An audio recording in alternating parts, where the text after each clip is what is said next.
বগুড়ার সান্তাহারের বাগবাড়িতে ভয়াবহ এক রেল দুর্ঘটনার ঘটনা ঘটেছে।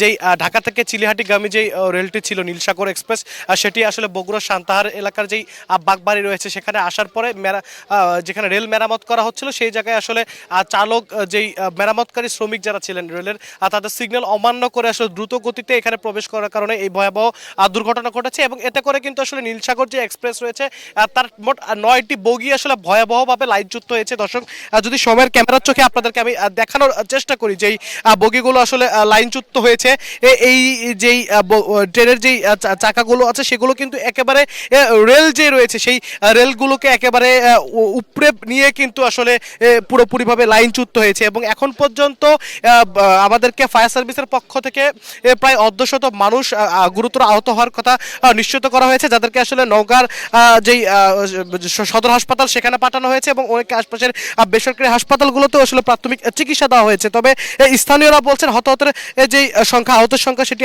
আরও বেশি, প্রায় শতাধিক মানুষ আসলে আহত হওয়ার দাবি করছেন স্থানীয়রা। বিশেষ করে ঈদযাত্রায় কিন্তু ঢাকা থেকে চিলিহাটিগামী যেই নীলসাগর এক্সপ্রেসটি আসছিল সেখানে কিন্তু রেলের যেই ছাদে, সেই ছাদে কিন্তু অসংখ্য ঈদযাত্রায় মানুষ কিন্তু আসলে ছাদে তারা ঈদযাত্রায় জন্য আসলে ছাদে অবস্থান করছিল এবং আকস্মিক এই দুর্ঘটনার কারণে কিন্তু তারা আসলে হকচকিয়ে যায়। অনেকে কিন্তু ভয়ে, স্থানীয়রা বলছেন আশপাশের যেই জমিগুলো রয়েছে বা রেলের যেই পাথরগুলো আসলে বেষ্টনী থাকে চারপাশে, সেগুলো বরাবর আসলে তারা লাফ দিয়ে বাঁচার চেষ্টা করে। এতে করে কিন্তু অনেকের কারো আসলে মাথা ফেটে গিয়েছে, কারো হাত ভেঙেছে বা কারো পা ভেঙেছে।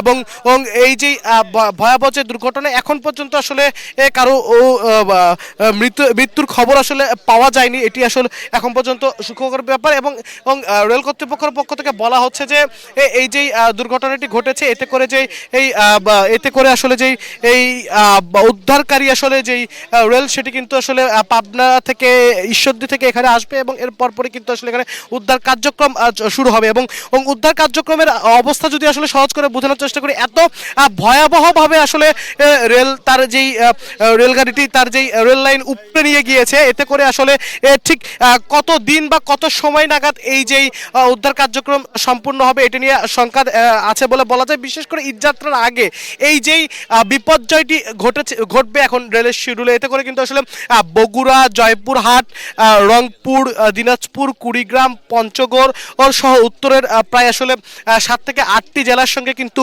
রাজধানী ঢাকার যে রেল যোগাযোগ সেটি কিন্তু পুরোপুরি বিচ্ছিন্ন থাকবে। এতে করে কিন্তু আসলে প্রায় লাখ লাখ মানুষ আসলে এই যে ঈদের শেষ 2 থেকে 3 দিনে তাদের ঈদযাত্রার জন্য আসলে রেলে করে নির্বিঘ্নে বাড়ি ফেরার যেই ইচ্ছা ছিল সেটি কিন্তু আসলে ব্যাহত হবে।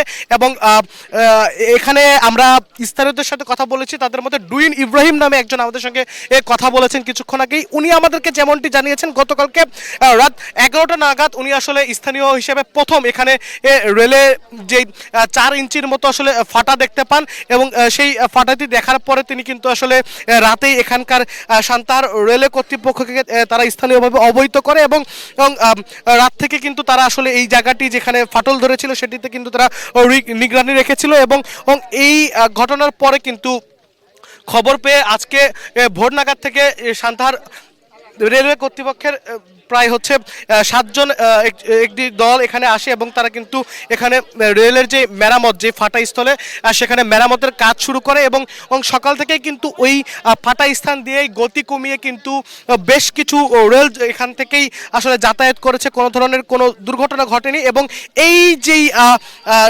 যেই নীলসাগর এক্সপ্রেস, এখানে আসলে যারা স্থানীয়রা ছিলেন বা এখানে রেলের যারা কর্মীরা ছিলেন, যারা আসলে কাজ করছিলেন, তারা দাবি করেছেন এই নীলসাগর এক্সপ্রেসকেও তারা কিন্তু আসলে সিগন্যাল দিয়েছিল আসলে গতি কমিয়ে নিয়ে এখান থেকে আসলে পার হয়ে যাওয়ার জন্য। তবে চালক আসলে অভিযোগ যেমনটি যে চালক কোনো ধরনের আসলে সেই তাদের যেই সিগন্যাল সেখানে কিন্তু আসলে কোনো ধরনের কোনো সাড়া দেয়নি। এতে করে কিন্তু আসলে যেই রেলটি এখানে প্রবেশ করলে দ্রুত গতির কারণে কিন্তু আসলে তারা এখানকার যেই এগুলো ছিল একেবারে দুমড়ে মুচড়ে নিয়ে যায়। এবং দুর্ঘটনার ভয়াবহতা যদি আপনাদেরকে দর্শক ক্যামেরার চোখে দেখানোর চেষ্টা করি। এখানে রেলের যে আসলে পাতাতনগুলো বা যেগুলো স্লিপারগুলো ছিল সেগুলো আসলে একেবারে দুমড়ে মুচড়ে ভেঙে গিয়েছে। আপনারা আসলে ভয়াবহতা দেখতে পাচ্ছেন এবং রেলের যে বড় বড় আসলে যে পাথরগুলো থাকে সেগুলোও কিন্তু একেবারে ভেঙে ফেটে আসলে টুকরো টুকরো হয়ে গেছে সহজ করে বলা যায়। এবং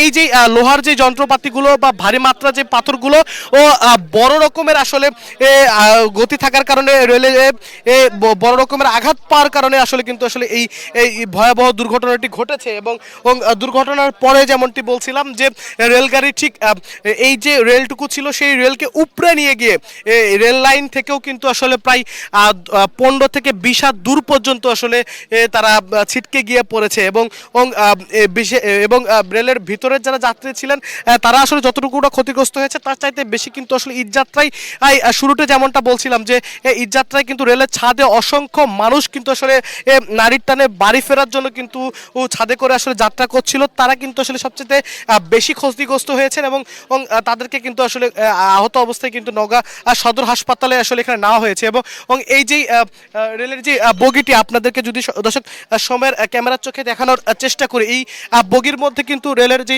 পাটাতনের একটি শক্ত লোহার যেই ডিসপ্লেট এটি কিন্তু ভেঙে আসলে এখানে হয়তো পড়েছিল, কেউ এখানে রেখে দিয়েছে।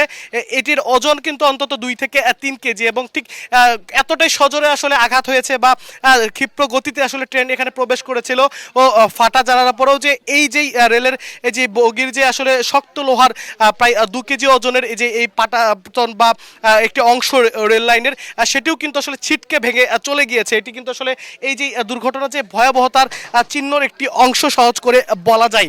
এবং 9টি যেই বগি আছে 9টি বগি কিন্তু আসলে মারাত্মকভাবে তার যেই লাইন থেকে চ্যুত হয়ে গেছে। এবং আরও সামনের দিকে দর্শক আপনাদেরকে আমরা নিয়ে যাব, সেখানে দেখানোর চেষ্টা করব রেলের যে আসলে পাটাতনগুলো ছিল সবগুলো থেকে কিন্তু আসলে রেল চটকে গিয়ে সেগুলো ভেঙে আসলে চুরমার হয়ে গিয়েছে। এবং মাটি আসলে কাটার পরে উপড়ে ফেললে যেমন করে হয় তেমন দৃশ্য আসলে এই জায়গাটাতে মানে মনে হতে পারে যে কেউ আসলে কোনো ভারী যন্ত্র এক্সকেভেটর বা ভারী যন্ত্রপাতি দিয়ে আসলে এই অংশগুলো আসলে মাটি কাটার আর মতো করে আসলে কেউ ব্যবহার করেছে এমনটি আসলে দেখলে মনে হতে পারে। এবং এখানে যেই রেলের চাকাগুলো আছে দর্শক আপনাদেরকে দেখার চেষ্টা করি, মানে রেলের চাকা যেগুলো একেবারে শক্তিশালী হয়ে থাকে লোহা বা ইস্পাত সহ ধাতব্য জাতীয় ভারী বস্তু দিয়ে তৈরি হয়ে থাকে আর সেগুলোও কিন্তু ফেটে একেবারে টুকরো টুকরো হয়ে গিয়েছে, টুকরো টুকরো হয়ে কিন্তু আসলে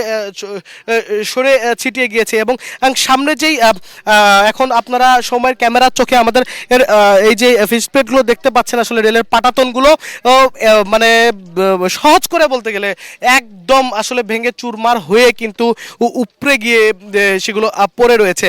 এবং আসলে কবে নাগাদ বা কখন নাগাদ এখান থেকে এই যেই উপড়ে পড়া রেল উদ্ধার হবে এবং এই যে এখানে প্রায় আধা কিলোমিটার বা তার কিছুটা কম অংশ জুড়ে যেই রেল লাইন ক্ষতিগ্রস্ত হয়েছে সেগুলো আসলে ঠিক কবে নাগাদ মেরামত হবে এবং ঠিক কত সময় বা কতক্ষণ নাগাদ এই যে উত্তরের সঙ্গে 8 জেলার যে আসলে যোগাযোগ ব্যবস্থা সেটির আসলে সমাধান হবে এটি কিন্তু এখন পর্যন্ত পুরোটাই অনিশ্চয়তার মুখে, মানে নিশ্চয়তার কোনো ছাপ কিন্তু আসলে নেই।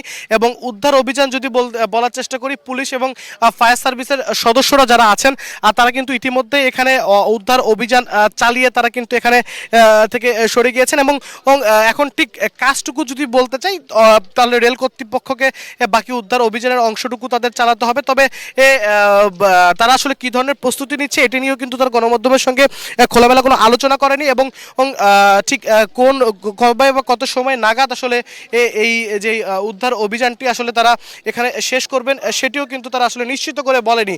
এবং দর্শক এখানে যদি আবারও আরেকবার দেখানোর চেষ্টা করি, এখানে যে পাটাতনগুলো ছিল রেলের সেই পাটাতনের যে অংশগুলো এগুলো কিন্তু একেবারে যেই ভিতরের যেই পাটাতনের যেই লোহার যেই ধাতব বস্তুর যে অংশগুলো ছিল সেগুলো কিন্তু পাটাতন ভেঙে কিন্তু আসলে বের হয়ে গিয়েছে। এবং এই যেই অর্ধশত মানুষ বা শতাধিক মানুষ আসলে এখানে হতাহত হয়েছে। এরকম একটি ভয়াবহ দুর্ঘটনায় খুব স্বাভাবিক বলা যায়। তবে এখন পর্যন্ত কিন্তু কারো কিন্তু নিহতের খবর আসে নাই। যারা আহত হয়েছেন তারা কিন্তু চিকিৎসাধীন আছেন, তাদের চিকিৎসা চলছে এবং নওগাঁ জেলা প্রশাসন এবং আদমদীঘি উপজেলা প্রশাসনের পক্ষ থেকে নিশ্চিত করা হয়েছে আহত যারা আছেন তাদের আসলে সর্বোচ্চ চিকিৎসাটুকু আসলে রাষ্ট্রের পক্ষ থেকে নিশ্চিত করার জন্য তারা চেষ্টা চালিয়ে যাচ্ছেন। এবং যে সমস্ত যাত্রীরা স্বাভাবিক ছিলেন তারা আমরা দেখেছি যে এখান থেকে তারা কিন্তু অটোরিকশা বা অটো ভ্যানে করে এখান থেকে সান্তাহার যে পৌর এলাকা সেখানে গিয়ে তারা বগুড়া শহর বা নওগাঁ শহরের মাধ্যম হয়ে তাদের অন্যান্য জেলার যে গন্তব্যস্থল দূরে সেগুলোতে যাওয়ার জন্য কিন্তু তারা চেষ্টা চালিয়ে যাচ্ছেন। তো বগুড়া থেকে এই যে ভয়াবহ রেল দুর্ঘটনা এই নিয়ে এখন পর্যন্ত আমার কাছে ছিল সর্বশেষ।